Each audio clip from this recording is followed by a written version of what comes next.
Good afternoon বন্ধুরা, সবাই কেমন আছো? আশা করি ভালো আছো, সুস্থ আছো। আর আমিও মোটামুটি ভালো আছি। তো আজ হচ্ছে শুক্রবার, এটা হচ্ছে শুক্রবার দিন বিকেল। তো তোমাদের সঙ্গে আমি আমার ভিডিওটা শুরু করছি বিকেল থেকে, কারণ তোমাদেরকে আমি একদিন না ব্লগ দিলে আমার যতটা মন খারাপ করে, সাথে সাথে তোমাদেরও মন খারাপ করে। দেখো বোঝো ঠেল কতটা আমাদের এপার থেকে ওপারে, মানে তুমি আছো ওই কূলে, আমি আছি এই কূলে, মাঝখানে ওই নদী বয়ে চলে যায়, একটা গান আছে না, সেরকমই তোমরা ওই পারে ক্যামেরার, আমি এই পাশে ক্যামেরার। তো তবু আমাদের মধ্যে এমন একটা ভালোবাসার বন্ডিং তৈরি হয়েছে আমার এই পরিবারের, মানে আমার এই 5,000 পরিবারের সঙ্গে। আমি একদিন না ভিডিও দিলে আমার পরিবারের মানুষদের প্রত্যেকেরই আমার মতো মন খারাপ করে। তো তোমরা আমাকে কমেন্টের মাধ্যমে যখন জানালে দুপুরবেলা, আমি আর ধৈর্য ধরে থাকতে পারলাম যে না, আমি কি করছি আমার পরিবারকে অবশ্যই দেখাতে হবে। তো দেখো, এটা হচ্ছে আমি সকাল 10টার দিকে প্রায় জামা কাপড়গুলো চুবিয়ে রেখেছিলাম। আর এখানে বেশি জামা কাপড় তোমাদের দাদা ভাইয়েরই আছে, কারণ ওই যে বলি তোমাদের দাদা ভাই একটা ড্রেস মানে একদিনই পরে, একদিন কি একবেলা পরে, তারপরে আর কিন্তু পরতে পারে না, এত ঘাম দিয়ে ভিজিয়ে যায়। আর আমিও তোমাদের দাদা ভাইকে বলি ওটা পরতে না, কারণ আমি তো আছি, আমি কেচে দেবো। তো সেই কারণে ওর অভ্যাস হয়ে গেছে, অনেক জামা কাপড়ও দেখো জমাও হয়ে গেছে। তো 10টার দিকে চুবিয়ে রেখেছিলাম, এরপরে না দুবার বৃষ্টি শুরু হয়ে গেছে, তো সেই কারণে আর ধোয়া হয়নি। তো তারপরে এখন প্রায় বিকেল তোমার 3:30টার দিকে আমি জিনিসপত্র ধুচ্ছি, একটু রোদ রোদ লাগছে, তো ভাবছি জলটা মোটামুটি ঝরলেই হবে। তো সেই কারণে দেখো তোমাদের দাদা ভাই জামা কাপড় মানে জামা প্যান্ট আছে, আর আমার হয়তো দু একটা হয়তো নাইটি আছে। তো এই হচ্ছে আমার জিনিসপত্র। তো সেইগুলো সমস্ত কেচে নিয়েছি, কেচে কিন্তু আমি কি করে রাখছি সেটাও তোমরা দেখতে পাবে। তারপরে স্নান করে চলে এসেছি দেখো খাওয়ার খেতে। তো এটা হচ্ছে পেঁপে ভাজা আর হচ্ছে ডিম নিয়েছি, কিন্তু ঝোলটা এত তেল আমি খাবো না, তো এটা দিয়ে ভাত খাবো। তো ভাত খাওয়া হয়ে গেছে। আর আমাকে যে লবণটা দিচ্ছিলো আমাদের দাদা ভাই দিচ্ছিলো আর কি। তো ভাত খাওয়া হয়ে গেছে, আমি কিন্তু তেল জুসটা খাইনি। তো এরপরে আমি চলে এসেছি থালাবাটি ধোয়ার জন্য। আর দেখো থালাবাটি ধুতে ধুতে আমি কিন্তু আবার ছুটবো ঘরে একটু, কারণ তোমাদের দাদা আমি সমস্ত স্যান্ডো গেঞ্জিগুলো কেচে ফেলেছি। তো এই যে দেখো ছুটছি, তোকে আবার আমি একটা নতুন গেঞ্জি বের করে দেওয়ার জন্য, কারণ ও তো স্যান্ডো গেঞ্জি ছাড়া ভেতর, ও ছাড়া কি মানে সবাই স্যান্ডো গেঞ্জি ছাড়া মানে বাইরে তো অন্য কোনো জামা পরতেই পারে না ভেতরে, না স্যান্ডো গেঞ্জি পরলে। তো ওকে একটা নতুন গেঞ্জি বের করে দিয়ে আসলাম, কারণ আমি 3টেই কেচে দিচ্ছি। মানে আজ থেকে কতদিন মনে করো যে আমি তোমাদের সঙ্গে ব্লগ করিনি, আর ব্লগ করিনি মানে এটা বুঝে নাও যে আমি সত্যি সত্যি ঘরের কোনো কাজও করিনি। তো তোমাদের দাদাভাইয়ের সমস্ত গেঞ্জিগুলো ঘাম কি গন্ধ, তাই সব ধুয়ে ফেলেছি। তো এরপরে দেখো তোমাদের দাদাভাই আজকে মাল করতে গিয়েছিল সকালবেলা, ঠিক আছে। তো এই মালগুলো না আমি মানে ও এনে আমাকে দেখিয়েছিল, আমি দেখে নিয়েছি, কিন্তু তখন না আর আমার মনে নেই ক্যামেরাটা অন করতে। বেশ ভালো ভালো কালেকশান, তবে এখানে আছে সব আজকে প্যান্ট, কটনের প্যান্ট আছে বেশি, আর একটা হয়তো জামারই আছে।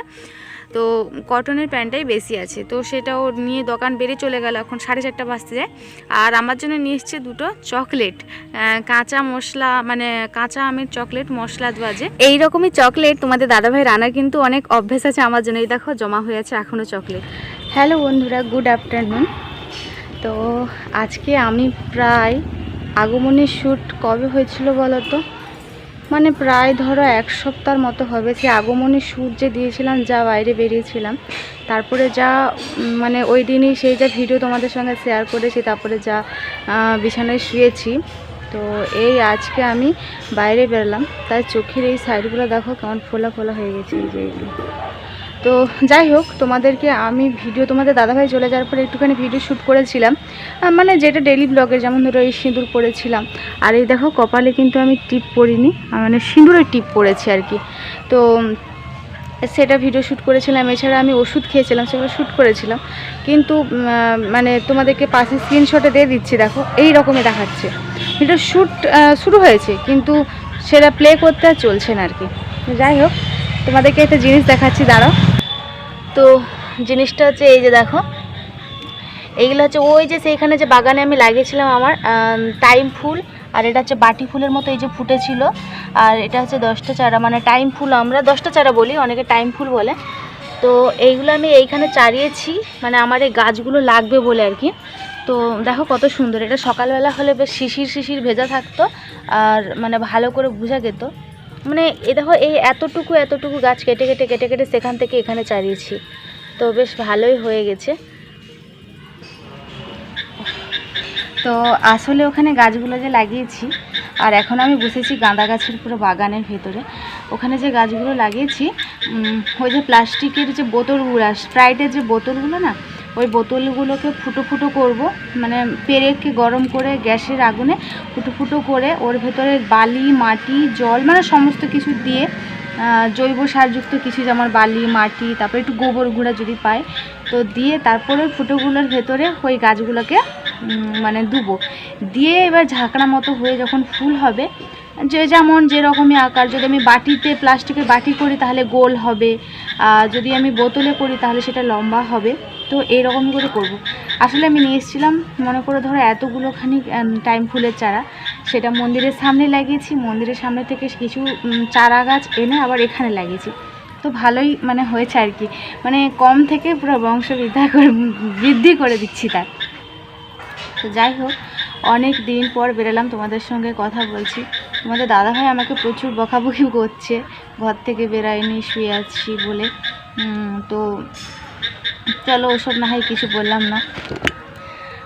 আমি রাস্তার দিকে মুখ করেছিলাম, তো তাই একটু মুখটাকে ঘুরিয়ে দিলাম, এদিকে করে নিলাম। আর এই পেছনে দেখো, এখানে ব্যাঙ যে ডাকছে তোমরা শুনতে পাচ্ছ, এইখানে জলে ব্যাঙ ডাকছে আর কি। আর এই জলে নাকি তোমাদের দাদাভাই দুটো মাছ ছেড়ে রাখছে।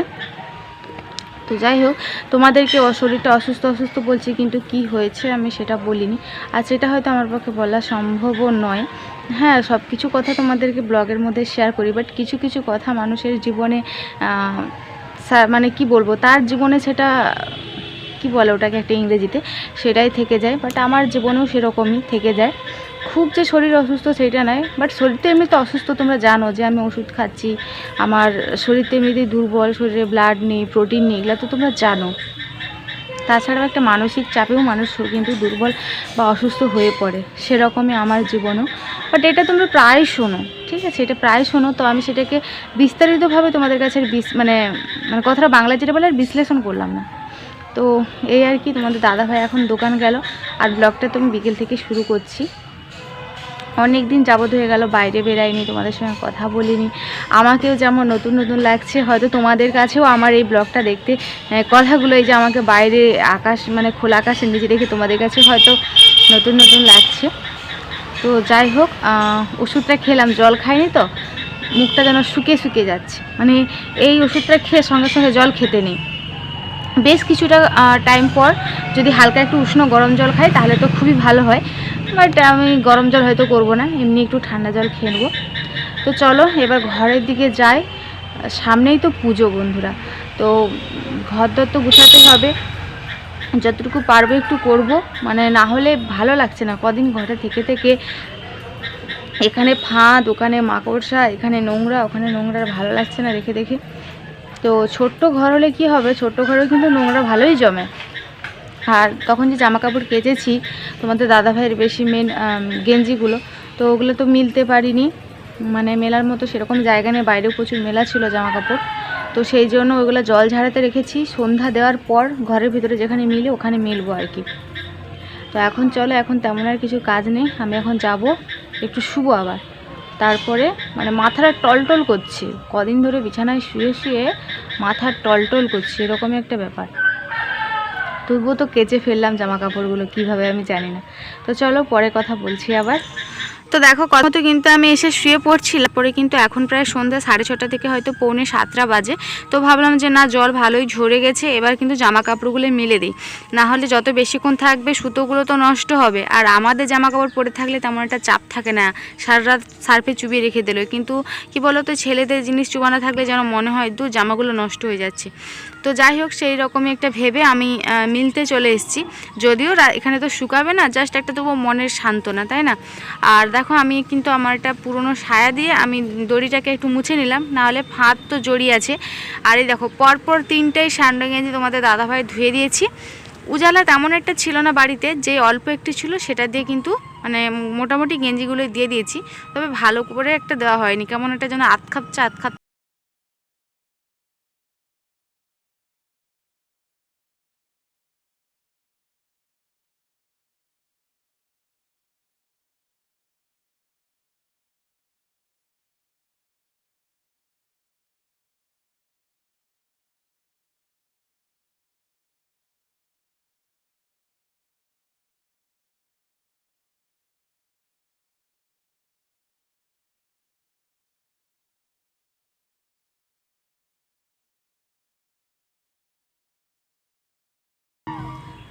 তো এবার দেখো তোমাদেরকে দেখাচ্ছি আমার ঘরটা। তো কতদিন হয়ে গেল তোমাদের সঙ্গে ঘরটাকে ভালো করে এভাবে দেখাইনি।